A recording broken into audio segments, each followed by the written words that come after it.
महिला आरक्षण विधेयक लोकसभा में रखा जा चुका है। इस बिल के लिहाज से 33% आरक्षण महिलाओं को मिलेगा।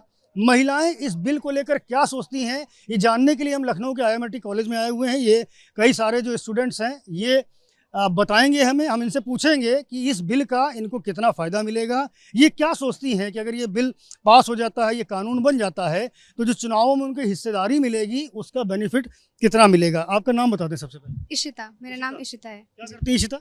अभी तो BBA फर्स्ट ईयर में हूँ। अच्छा जी जानकारी है आपको महिला आरक्षण विधेयक के बारे में? जी, बहुत टाइम से इसके बारे में बातें चल रही थी बट बहुत अगेंस्ट हो जा रहा था, बट फाइनली जाके आज ये चीज़ लागू होने जा रही है तो हम लोगों को बहुत खुशी हो रही है कि जहाँ मेल डोमिनेटेड से है वहाँ पे फीमेल को भी इतना ज़्यादा मिल रहा है आरक्षण, जिसकी वजह से फीमेल प्रॉब्लम्स भी सॉल्व हो जाएंगी और बहुत फीमेल्स को अपने प्रॉब्लम्स रखने का भी मौका मिलेगा, फीमेल्स को आगे बढ़ने का भी मौका मिलेगा। तो इस चीज़ से हम लोग को बहुत खुशी मिलती है। और बाकी देशों में पहले से ही 50% आरक्षण थी बट इंडिया में नहीं थी, बट अभी वो भी लागू होने जा रही है, तो इस चीज़ से हम लोगों को अच्छा लग रहा है। इशिता कह रही हैं कि अगर ये रिजर्वेशन होता है तो सदन में महिलाओं का प्रतिनिधित्व तो बढ़ेगा और लाजमी बात है कि जब महिलाएं सदन में पहुंचेंगी तो महिला हित की बात करेंगी। आपका नाम क्या है? सिद्धि सागर। सिद्धि, हाँ। सहमत है इनकी बात से? जी, अच्छा। 2008 से ये चल रहा था पर किसी कारण से वो कैंसिल बार बार हो जा रहा था। तो अब जब वुमेन एम्पावरमेंट का बिल पास हुआ है तो हमारी महिला संसद अगर वहाँ बैठेगी तो हमारे लिए बहुत लाभदायक भी होगा, हमारी बातें भी सुनी जाएंगी।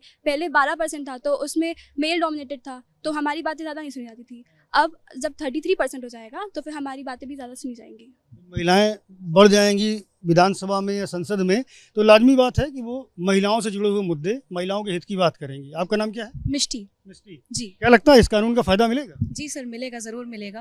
पर जैसे कि अभी उन्होंने एक चीज़ डाल के रखी है उसमें, उसको रुकावट के लिए कि ये जो लागू होगा वो नई जनरेशन से होगा, मतलब जो सेंसस निकाला जाएगा उससे होगा। नया जो परिसीमन और नई जो जनगणना की बात की गई है, ये कंडीशन आपको लगता है कहीं ना कहीं गलत है? जी सर, ये गलत है क्योंकि सर अभी से हम लोग को फ़ायदा नहीं मिलेगा। अब जब नया सेंसस होगा उसके बाद ये चीज़ लागू अच्छे से हो पाएगी, तब जाके महिलाओं को अपनी बातें रखने का मौका मिलेगा, क्योंकि जो महिला है वो ज़्यादातर महिला से ही अपनी बातें शेयर कर पाती है। इससे अपॉर्चुनिटी बढ़ेंगी, एम्प्लॉयमेंट बढ़ेगी, इससे बहुत सारी चीज़ें हो सकती हैं। चलिए मान लीजिए अभी तात्कालिक रूप से इसका फायदा नहीं मिलेगा इस लोकसभा चुनाव में, लेकिन भविष्य के लिए कितनी बड़ी मील का पत्थर साबित होगा? सर ये बहुत अच्छी चीज़ उन्होंने जारी की है कि 33% महिला को उसमें लोकसभा में मिलेगा, सीट्स मिलेंगी। तो ये बहुत अच्छी चीज़ है कि जहाँ पे हम लोग पुरुषों को इतना ज़्यादा मान देते हैं वहाँ पे महिलाओं को भी मान मिलेगा, तो ये फिर इक्वल हो जाएगा, तो फिर इसमें बैलेंस रहेगा सोसाइटी में। ये जब होगा तो इसके बाद में महिलाओं की भागीदारी राजनीतिक दलों में बढ़ेगी। आप लोग सोचते हैं कभी राजनीति में जाने के बारे में? जी डेफिनेटली, अगर एक अपॉर्चुनिटी हमारे पास और खुलती है कि हमें इक्वली राइट्स मिलेंगे हर एक चीज़ के और इक्वली वुमेंस को भी ट्रीट किया जाएगा just because 30% is enough for the women empowerment, तो हमारे लिए भी काफ़ी अच्छा होगा for the next generation and upcoming generation. महिला सशक्तिकरण की बात की इन्होंने। आपका नाम क्या है? जी, मेरा नाम श्वेता तिवारी है। I am an assistant professor at IMRT business school. बात जो हमारे यहाँ बच्चों ने करी है बिल्कुल सही करी है कि 33% अब इतने समय के बाद मिल रहा है, बट अगर देखा जाए बाकी कंट्री से मुकाबले ये अभी भी कम है। बट अगर देखा जाए इतने लंबे समय से इस पे विवाद चल रहा था, अब जाके फाइनली एक माइलस्टोन अचीव हुआ है जहाँ पे 33% रिजर्वेशन प्रोवाइड किया जाए। तो yes, it is a big step and first step है, तो अच्छी बात है। आगे इसमें और भी अधिनियम लाए जा सकते हैं जिसमें सुधार देखे जा सकते हैं, तो एक पहला स्टेप ज़रूरी था जो कि ले लिया गया है। श्वेता जी ने बड़ी बात कही कि लंबे समय से ये पेंडिंग था, कोई भी दल इसको लागू नहीं करा पा रहा था, अब ये लागू होने जा रहा है। किसको क्रेडिट देंगे इसका?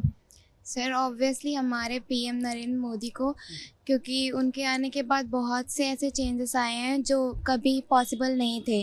जैसे कि ये बिल भी बहुत सालों से लागू हो रहा था पर अगेंस्ट हो जा रहा था, अब उनके आने के बाद ये बिल पास हुआ है जो कि हमारे देश के लिए बहुत ही अच्छी बात है। कितनी बड़ी उपलब्धि मानती है? क्या नाम है आपका?